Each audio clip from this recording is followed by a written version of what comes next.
In the next part of the seminar, we will look at the understanding of Revelation 17 and who the mother of prostitutes is, the woman riding on a scarlet beast, sitting on many waters. Looking at recorded history, it says, with the reign of Constantine I, the Bishop of Rome gained political as well as religious importance, eventually becoming known as the Pope and establishing Rome as the center of the Catholic Church. After the sack of Rome in 410 AD by Alaric I and the fall of the Western Roman Empire in 476 AD, Rome alternated between Byzantine and Germanic control. Its population declined to a mere 20,000 during the early Middle Ages, reducing the sprawling city to groups of inhabited buildings interspersed among the large areas of ruins and vegetation. Rome remained nominally part of the Byzantine Empire until 751 AD, when the Lombards finally abolished the Exarchate of Ravenna. In 756 AD, Pepin the Short gave the Pope temporal jurisdiction over Rome and the surrounding areas, thus creating the Papal States. In 846 AD, the Muslim Arabs invaded Rome and looted the St. Peter's Basilica. So from the time that Constantine became a bishop, there has been a struggle between the political powers and the religious powers for control. We see that this struggle continued from the time of 410 to the time of 846 AD, or nearly a time of 800 AD, when the Roman Empire now became the power of the bishop. So the bishop now created a new religion, a state religion, that was known as Roman Catholicism. The word Catholic means the universal or the general accepted church. So that was the church or the religion that was accepted at that time. And it started from the time of Constantine I. So this struggle between political and religious powers, we can clearly see fulfills the prophecy which says that these two ideologies, both state and church, which is like iron and clay, will not mix. They will not be able to fully work together. This is an awesome proof of the fulfillment of prophecy. How the iron and the clay, being the political powers and the religious powers, the one being strong and powerful in its exertion as a king, and the other being weak and soft in its exertion in religion, but brought and tried to bring a combination between the two, which we know became known as the Holy Roman Empire.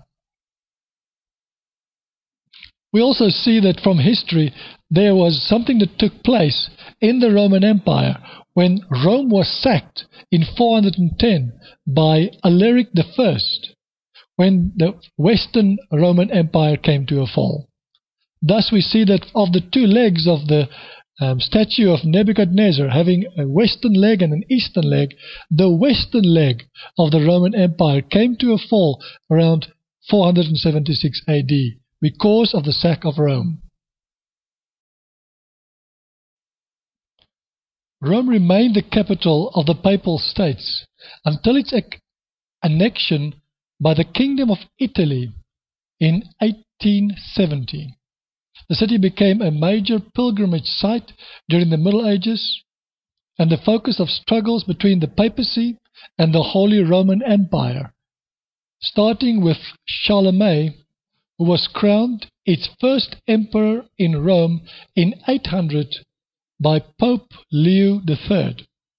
Apart from brief periods as an independent city during the Middle Ages, Rome kept its status as a papal capital and holy city for centuries, even when the papacy briefly relocated to Avignon in 1309 to 1377 after Christ.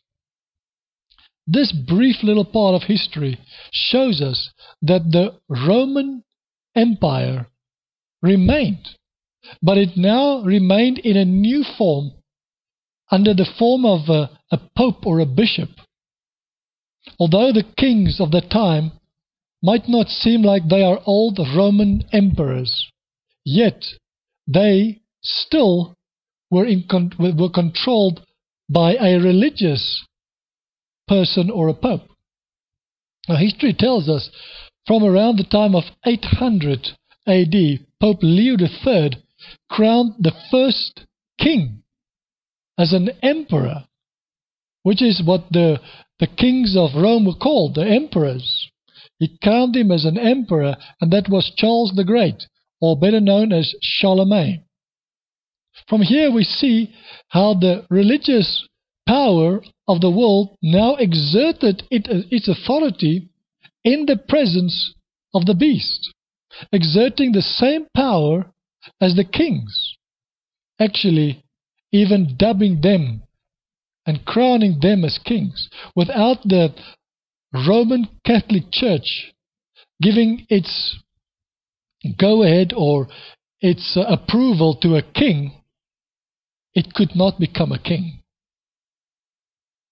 Now we see how prophecy actually start to become more understandable, and how the words of the prophets actually through history have been fulfilled through the Roman Emperor, from the time of the Roman Emperor of Constantine, all the way through, until a time when the Papal States was annexed by the Kingdom of Italy in 1870. Now this is a very interesting date, and we will look at it in detail. But what happened from the time of around 554 AD, after the three kings were removed, the Roman emperors arose, but they were all appointed by the Pope. Although history tells us that it was only from 800 that they were actually crowned in front of all the people. We know that even after the first three kings, the Vandals, the Ostrogoths, and the Heruli have been subdued or removed. The next king that was put in place by the Roman Catholic authority, bringing him back into his position because he would submit to Roman Catholicism and to the Pope's authority. Thus the Holy Roman Empire actually did not start in 800 AD as history tells us, but actually started from the moment the first three kings were removed or subdued. And if we count from 554 AD all the way up to the time when Napoleon Bonaparte appeared on the scene in 1803, up until the time when Napoleon Bonaparte had his rulership completed, we see that Napoleon Bonaparte was the first emperor that actually subdued, or actually said he will not allow the Roman Catholic Church to rule over him, but he will rule over them. Again, we see the struggle between iron and clay. We see for a period of 1,260 years, from 554 AD until 1870, the clay was ruling. But now there was a change in ownership, but still they worked together. The one exerted his power in the presence of the other. In the French Revolution, the Roman Catholic Church was subdued and made to go underground, and it disappeared. But as we see from history, it said that Rome kept its status as a papal city and a holy city for centuries. So Rome, even up until today, is exactly in the same place. The Pope still sits in the same position, still controlling the kings of the earth.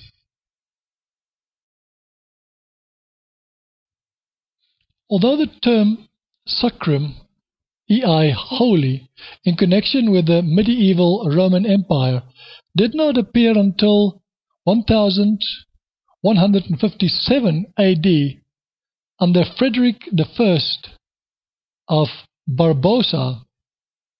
It is Otto I, also known as Otto the Great and Otto the German, crowned King of Germany in 962, who is generally considered to have been the first Holy Roman Emperor.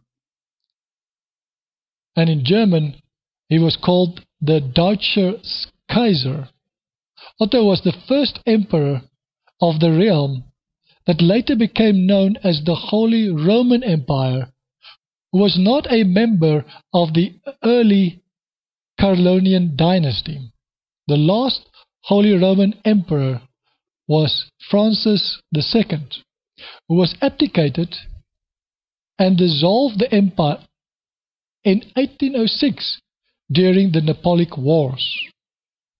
Just as we have seen before, we see how the Roman Catholic Church have instituted the kings all the way through until the time of the rise of Napoleon Bonaparte in 1806.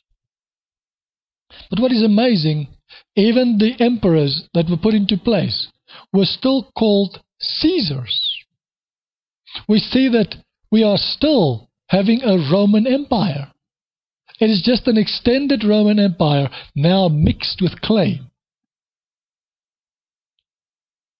In a decree in the following 1512 Diet of Colinage, the name was officially changed to the Holy Roman Empire of the German nation. In 1512 we see the most interesting change happen with the Roman Empire. We know that it's known now as the Roman Empire, but now it becomes the Holy Roman Empire of the German nation. So the Germanic tribes that was living in that area of Europe was now actually, they were assimilated into the Holy Roman Empire, but they took control, now calling it the Holy Roman Empire of the German nations, which was actually the First Reich. Now we will start to understand the visions and the signs that Yeshua had shown us in the heavens. The empire was formally dissolved on 6 August 1806 when the last Holy Roman Emperor, Francis II, which ruled from 1804 since Emperor I of Austria, abdicated following a military defeat by the French under Napoleon. Also see the Treaty of Pressburg. Napoleon reorganized much of the empire into the Confederation of the Rhine, a French satellite. Francis' house of Habsburg-Lorraine survived the demise of the empire, continuing to reign as emperors of Austria and kings of Hungary until the Habsburg Empire finally dissolved in 1918 in the aftermath of World War I. The Napoleonic Confederation of the Rhine was replaced by a new union, the German Confederation, in 1815, following the end of the Napoleonic Wars. It lasted until 1866, when Prussia founded the North German Confederation, a forerunner of the German Empire, which united the German-speaking territories outside of Austria and Switzerland under Persian leadership in 1871. This later serving as the predecessor state of modern Germany. So the Holy Roman Empire came to its end when Francis II, on the 6th of August 1806, abdicated, and he was actually defeated by the French Emperor Napoleon. Although Napoleon said that he would not bend his knee to the Roman Catholic Church, he still called himself an emperor. Very ironic, actually. And from the time that Napoleon was defeated, we can see how slowly the Roman Empire actually became assimilated and changed over of shape and form, still remaining the Holy Roman Empire, but now become the Holy Roman Empire of Germany, from which also the First and the Second and the Third Reich came forth, fulfilling the prophecy of Daniel that saw a leopard that actually had 4 wings, having 4 heads, each of these heads being the 4 Reichs of the German Empire. Although it has been the heads of Alexander the Great's kingdom that was divided into 4 parts, it is also another partial fulfillment of the prophecy of the 4 Reichs of the German Empire. But we know that there's only been 3 Reichs, so 1 Reich still remains to be fulfilled. The crown that we see in the corner is the crown that was given to the kings, both seeing the cross and the crown being put together, proving that this is a religious as well as a political power that work together, just like iron and clay did not mix and could work together. In interpreting what Nebuchadnezzar saw of the feet of iron and clay, and partially understanding prophecy and how history fulfilled that, we see that it says that the 2 ideologies will not be able to mix. These 2 ideologies thus being politics and religion, or better known as church and state, that became one. Politics being the iron laws and the authority, religion being the soft, loving, or appearance of gentleness, like that of a lamb, that are gentle, but also having authority over man. Who rules who has been the question over many centuries. Is it the politics over religion, or is it religion over politics? And this has been the difficulty of iron and clay that mix or try to mix. The 2 cannot mix, and they cannot work together. They always are in conflict with one another because they have a interest of conflicts. They have a conflict of interests. The one wants political power, whereas the other one wants to prove that he has the religious power and the authority on the earth. Thus Rome actually had 2 kings. One, a political king, and the other being a religious king. And from there we actually see 2 horns. One, the political power, and the other, a religious power. Who then was the little horn? It was the Holy Roman Empire. Although it has started with Constantine I, the Holy Roman Empire throughout history continued to subdue all the kings and put them in place. Political powers were the kings or the emperors, while the religious rulers were the popes or the bishops of Rome. After we understand history, and after we know what happened in history, we can now look at what Yahweh or Yeshua had revealed to his servant John when he saw a beast having 10 horns and 7 heads coming out of the sea. Revelations 13 verse 1 says, "As I stood on the sandy beach, I saw a beast coming up out of the sea with 10 horns and 7 heads. On his horns he had 10 royal crowns or diadems, and blasphemous titles or names on his head. And the beast that I saw resembled a leopard, but his feet were like those of a bear, and his mouth was like that of a lion. And to him the dragon gave him his own might and power, and his own throne and great dominion.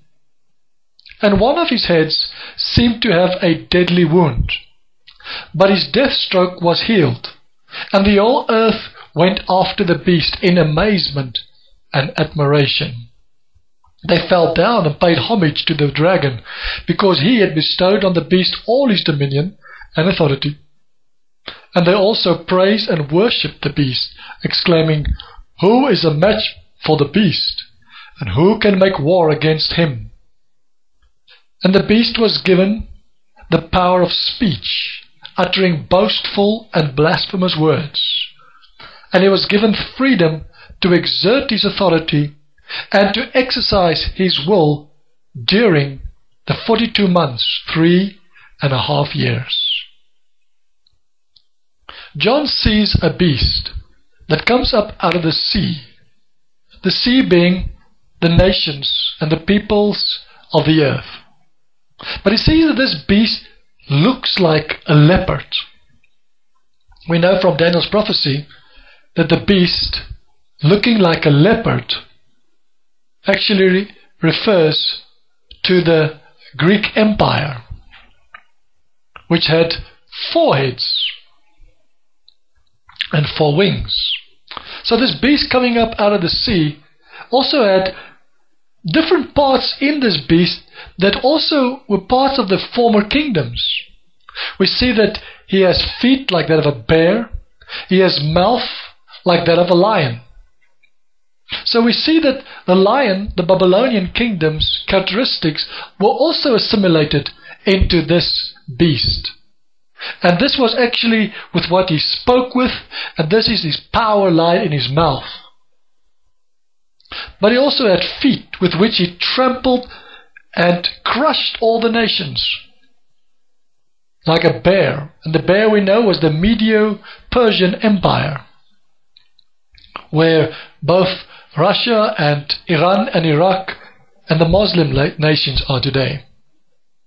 And to him, this beast, which looked like a leopard, and each of his heads had a blasphemous name, resembling the blasphemy with which those heads actually will rule the nations.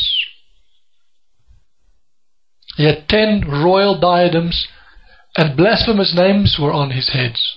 So, although the beast consisted out of 7 heads, yet he had 10 kings ruling this system. But there we see another amazing thing that happened. We see that one of his heads was given a deadly wound. And this deadly wound healed. So there was something that happened in how this head was healed. And finally, out of this head being healed, we know that the final kingdom will come.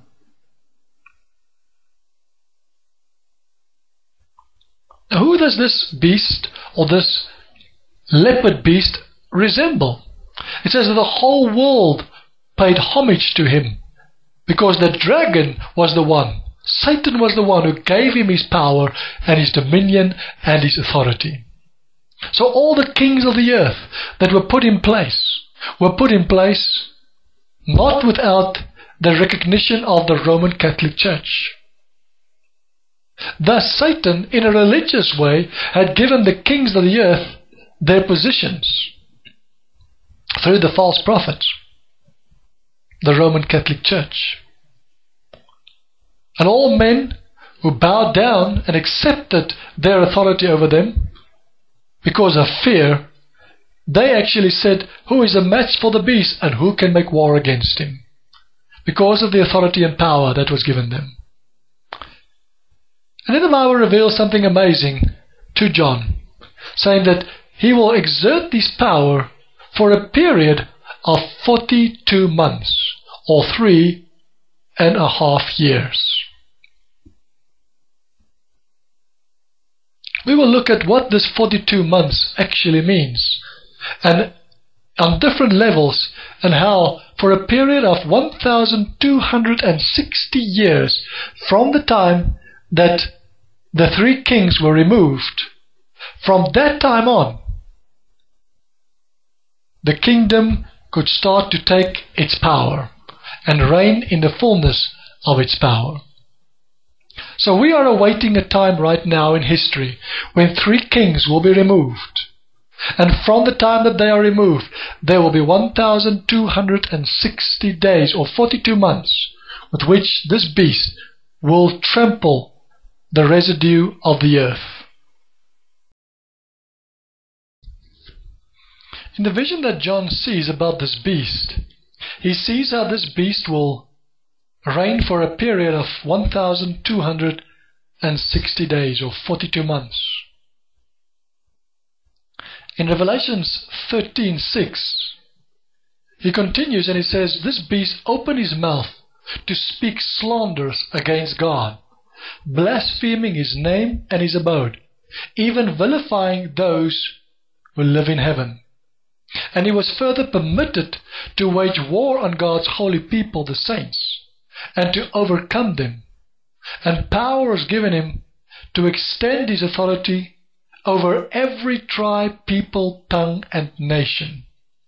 And all the inhabitants of the earth will fall down in adoration and pay him homage. Everyone whose name has not been recorded in the book of life of the Lamb that was slain in the sacrifice from the foundation of the world. If anyone is able to hear, let him listen. Whoever leads into captivity will himself go into captivity. And if anyone slays with the sword must he be slain. Herein is the call for the patience and the faith and the fidelity of the saints, God's people. Through this vision that God shows the Apostle John, he reveals to him that this beast will be in direct opposition of Yeshua. He will hate Yeshua and his people. His authority in his kingdom will not be for the sake of Yeshua's kingdom. No, it will be for his own sake. And even more than that, he will hate anyone who does not bow down and worship him. He was further permitted to wage war on God's holy people, the saints.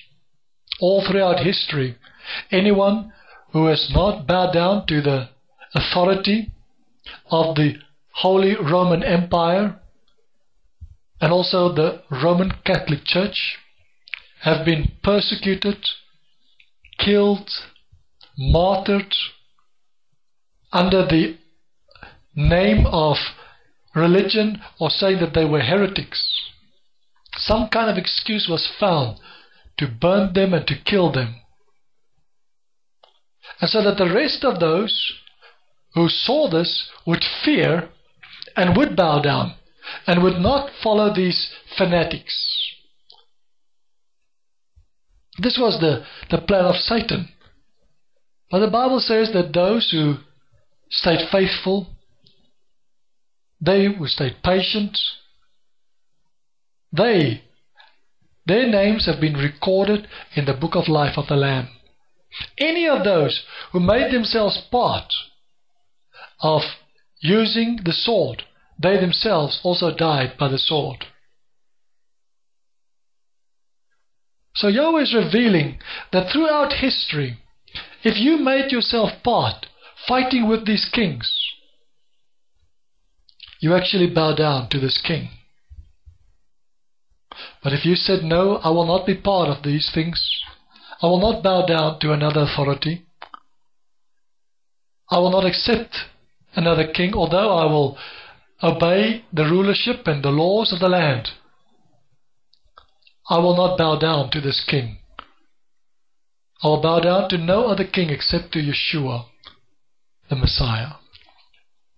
We know throughout history, through the Crusaders, even through the Muslims that rose up, through Hitler, that both the Jews as well as the Protestants who protested against Roman Catholicism's authority were severely persecuted and killed, and great atrocities were done in the name of religion in order to remove the infidels or those who did not accept the authority of the Roman Catholic Church over them.